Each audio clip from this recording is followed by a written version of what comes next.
शुरू में बहुत डिफिकल्ट होने वाला है, बिलीव मी, पर धीरे धीरे ग्रेजुअली काफ़ी ज़्यादा चीज़ें ईजी लगेगी। मैं चाहती हूँ आप अपने दिमाग को इस तरह से ट्रेन करो कि दिस अटेम्प्ट, जो भी अटेम्प्ट आप CS एग्जीक्यूटिव का दे रहे हो, that is going to be your first and last attempt. सभी लोग एंजॉय कर रहे होंगे, तब आप जम के लेक्चर्स देख रहे हो, फिर पढ़ाई कर रहे हो, फिर राइटिंग प्रैक्टिस कर रहे हो, फिर रिवाइज कर रहे हो। यस, अभी आने वाले 6 महीने कंटिन्यूअसली यही लूप चलने वाला है। दिन आता है जिस दिन हमारी क्लासेस नहीं होती और हमारा मन भी नहीं होता है पढ़ने का, तो उस दिन क्या करने का, बस एक बार प्रॉपर प्लान मिल जाए ना कि इन 6 मंथ्स में पढ़ना कैसे, क्या रूटीन होना चाहिए, फिर तो देखना दिसंबर 25 एक ही बार में क्लियर हो जाएगा। बस यही सोच रहे हो ना आप लोग। तो आज मैं आपके दोस्त, आपके मेंटोर एंड आपके एजुकेटर CS मेहंदी तोशनेवाल आपके साथ शेयर करने वाली हूँ 6 मंथ्स स्टडी रूटीन। क्या प्रॉपर प्लान होना चाहिए, क्या स्ट्रेटेजी होनी चाहिए जिससे आप आगे प्रोसीड कर सकते हो for CS executive December 25 exams. हमें ना एक रोड मैप चाहिए होता है, बस दीदी रोड मैप बता दो, फिर हम उसी डायरेक्शन में आगे जाएंगे। तो आ गई हूं मैं यहाँ पर तुम सभी नादान परिंदों का हाथ थामने और बताने कि कैसे आगे बढ़ना है। बट उससे पहले है मेरा एक सवाल आप सभी लोगों के लिए, क्या आप सच में क्लियर करना चाहते हो क्या दिसंबर 25 अटेम्प्ट? अभी एक ही सेकंड के अंदर आंसर आ जाएगा हाँ, बिल्कुल हाँ, तभी तो हम ये वीडियो देख रहे हैं। ओके, सो इफ यस, क्या तुम सभी लोग रेडी हो वो छोटे छोटे कॉम्प्रोमाइजेस करने के लिए, वो छोटे छोटे सेक्रीफाइसेस करने के लिए जो आपको एक कदम आगे ले जाएंगे आपके गोल को अचीव करने के लिए? यस, अब ये जवाब सोच समझ कर देना। आपको रेडी होना पड़ेगा उन सारे कॉम्प्रोमाइजेस एंड सेक्रीफाइसेस के लिए जिससे आप एक स्टेप आगे जाओगे और दिसंबर 25 क्लियर कर सकते हो सकता है कोई फैमिली फंक्शन मिस करना पड़े, बाहर घूमना मिस करना पड़े, कुछ फेस्टिवल्स मिस करने पड़े, सभी लोग एंजॉय कर रहे होंगे, तब आप जम के लेक्चर्स देख रहे हो, फिर पढ़ाई कर रहे हो, फिर राइटिंग प्रैक्टिस कर रहे हो, फिर रिवाइज कर रहे हो। यस, अभी आने वाले 6 महीने कंटिन्यूअसली यही लूप चलने वाला है। तो रेडी रहना अगर आप सच में क्लियर करना चाहते हो। वो सुना है ना, कुछ पाने के लिए कुछ खोना पड़ता है। तो यस, अगर आप पाना चाहते हो, CS एग्जीक्यूटिव क्लियर करना चाहते हो दिसंबर 25 में, तो ये छोटी छोटी सी चीजें खोनी होगी। एंड बिलीव मी, जिस दिन आपका रिजल्ट आएगा ना, ऐसा लगेगा ये सारे कॉम्प्रोमाइजेस वर्थ इट है। तो उस चीज के लिए रेडी रहना है हमें। Okay, moving on to the next thing, mindset सही होना चाहिए। CS एग्जीक्यूटिव क्लियर करना है या नहीं है? CS एग्जीक्यूटिव हार्ड है या इजी है? पासिंग परसेंटेज लो रहता है, ज्यादा रहता है? ये टोटली डिपेंड करता है कि आपका माइंडसेट कैसा है। सुना है ना, मैथ्स एक ऐसा सब्जेक्ट है जो कुछ लोगों के लिए बड़ा ही इजी होता है, बट कुछ लोगों के लिए तो बहुत ही डिफिकल्ट होता है। क्यों? क्योंकि ये माइंडसेट का ही गेम है, ये सारा आपका दिमाग का खेल है। मैं चाहती हूँ आप अपने दिमाग को इस तरह से ट्रेन करो कि दिस अटेम्प्ट, जो भी अटेम्प्ट आप CS एग्जीक्यूटिव का दे रहे हो, that is going to be your first and last attempt. मतलब इसके बाद ऑप्शन ही नहीं है आपके पास और फिर से एग्जीक्यूटिव एग्जाम देने का। Once you will train your mind like this कि अब ऑप्शन ही नहीं है, तो आपकी मेहनत करने की स्पीड डबल ट्रिपल हो जाएगी। जब आपको पता होता है ना आप कुछ कर ही नहीं सकते हैं, तब आप मेहनत ज्यादा करोगे। और वही माइंडसेट आज मुझे आप सभी से चाहिए कि दिसंबर 25 आपका पहला और आखिरी अटेम्प्ट होना चाहिए। इसके बाद you will move to directly CS professional.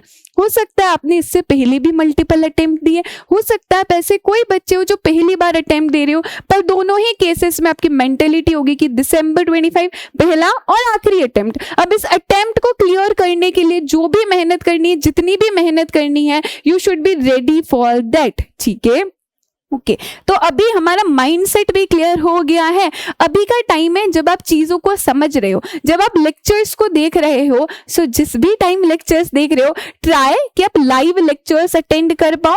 Live lecture में थोड़ा इंटरेक्शन रहता है, आप डाउट उसी टाइम पूछ सकते हो। And whenever you are attending lectures, अपने इस दिल को और दिमाग को सिर्फ और सिर्फ लेक्चर्स में ही लगाना। ऐसा नहीं कि लेक्चर्स के साथ आप मल्टीटास्किंग कर रहे हो, no no no, big no. So जब भी लेक्चर देखो 100% फोकस के साथ देखना है, सो दैट आपको समझ आएगा। और जब हमें पहली बार कोई चीज अच्छे से समझ आ जाती है तो आगे बहुत ज्यादा इजी रहेगा।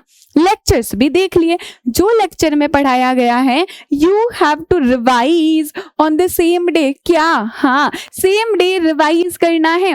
फॉर एग्जाम्पल आपके लेक्चर में लेट अस अज्यूम SBIL में चैप्टर 2 का पार्ट 1 आपने पढ़ा है, टाइप्स ऑफ कंपनीज आप पढ़ रहे हो, पढ़ लिया, लेक्चर्स देख लिया, सेम डे रिवाइज करना है। यहाँ पर सेम डे रिवाइज करना है, what I mean is self study करना है, खुद से रिवाइज करना है।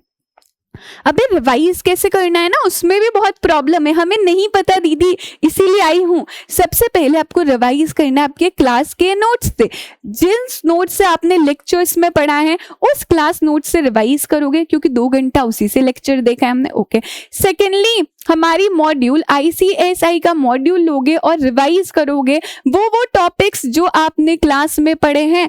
देखो module reading is very very important. एक बार आप मॉड्यूल रीड कर लोगे, आप देख लोगे क्लास के नोट्स में ये टॉपिक है, मॉड्यूल में ये टॉपिक है, तो आपका कॉन्फिडेंस लेवल इंक्रीज हो जाएगा। इवन दो एक ही बार भी मॉड्यूल रीड करोगे तो चलेगा, फिर क्लास नोट से बार बार रिवाइज कर लेना, but once if you will read the module confidence 100% increase होगा।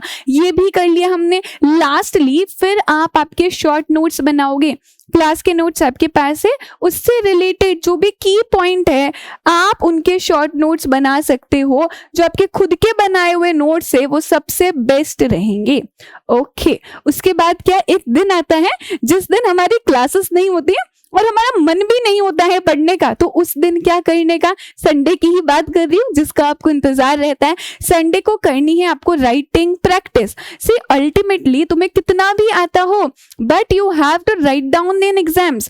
तो कैसे लिखा जाता है, क्या लिखना है, क्या कंटेंट होना चाहिए, कितने मार्क्स में कितना लिखना है, ये कैसे पता चलेगा, राइटिंग प्रैक्टिस से पता चलेगा। सो संडे को आप रिजर्व कर सकते हो पर्टिकुलरली राइटिंग प्रैक्टिस के लिए। मेक श्योर कि आप कम से कम 5 to 6 क्वेश्चंस की राइटिंग प्रैक्टिस यहां पर करो।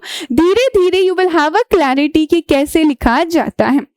राइटिंग प्रैक्टिस में ही एक और पॉइंट एड ऑन होता है कि आप टेस्ट पेपर्स अटेम्प्ट करो। जो भी कोचिंग से आप पढ़ रहे हो सकता है वहां पे टेस्ट पेपर्स होते होंगे weekly, chapter wise, unit wise, तो उनको सिर्फ देख के इग्नोर नहीं करने का, उधर देखो और सिर्फ रीड भी नहीं करने का। आपके पास पेपर आया है, एकदम प्रॉपर आपको बैठना है और उस पेपर को सॉल्व करना है।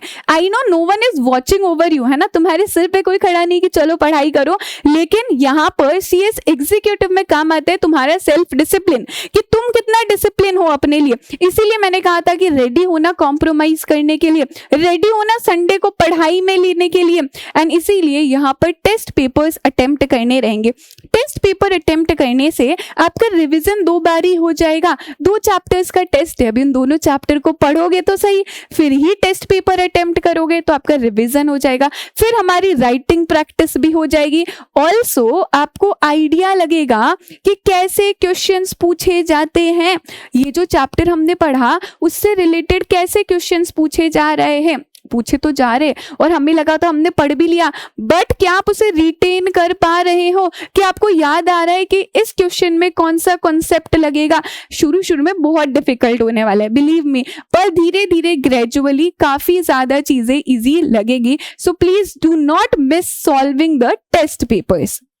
अभी जब भी आप एक चैप्टर पढ़ रहे हो, वो चैप्टर कंप्लीट हो रहा है, उसके बाद आपको देखना है उस चैप्टर से रिलेटेड कौन से पास्ट ईयर क्वेश्चंस पूछे गए।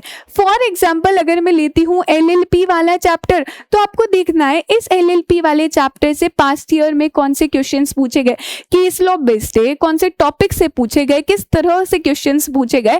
इससे आपको आइडिया लगेगा कि कैसे क्वेश्चंस पूछे जाते हैं। Lastly you have to track your performance. सिर्फ पढ़ तो सब रहे हैं, है ना, लेकिन कितना पढ़ रहे हो आप, कितना कंसिस्टेंटली पढ़ रहे हो, किस दिन क्या पढ़ा है, कब लेक्चर्स ढंग से अटेंड नहीं किए हैं। आपको पता होगा जब आपने लेक्चर सही से अटेंड नहीं किए, आपको पता होगा जब आपने राइटिंग प्रैक्टिस नहीं करी। So you have to track your performance. यहाँ पर आपको खुद को ही आपका टीचर बनना पड़ेगा, खुद को ही स्टूडेंट बनना पड़ेगा, आपको खुद को ही इवैल्यूएट करना पड़ेगा। See this is the step जहाँ पर आप खुद को इवैल्यूएट करते हो कि आप कितने पानी में हो, कितनी मेहनत और करनी है, कितना प्रोग्रेस और करना है। सो मेक श्योर जब भी आप प्रिपरेशन कर रहे हो इन 6 मंथ्स में you have to track your performance. इसके लिए आप डेली टारगेट्स भी बना सकते हो, खुद को डेली टारगेट्स दे सकते हो कि मुझे ये अचीव करना है, एंड इस वे से आपका परफॉर्मेंस ट्रैक पर रहेगा। ये कुछ पॉइंट्स है जो बहुत ज़्यादा हेल्पफुल रहेंगे आपके 6 मंथ्स स्टडी प्लान में। मेक श्योर कि आप इन पॉइंट्स को इनकलकेट करें आपके डेली रूटीन में, आपकी हैबिट्स में, जो आपको हेल्प करने वाले हैं। सो आज यहाँ पर मैंने आपको एक डायरेक्शन बता दी है, किस डायरेक्शन में आप जाना है आपको। सो जाना तो आपको ही है, स्टेप्स तो आपको ही लेने हैं। बस yes, I have provided you the direction, I have provided you the road map. मैंने आपको proper in detail study routine बनाया है और यहाँ पर बताया है। सो इसे फॉलो करो और बस धूम मचा दो, तूफान मचा दो अपनी प्रिपरेशन में। That is it from my side. Bye bye.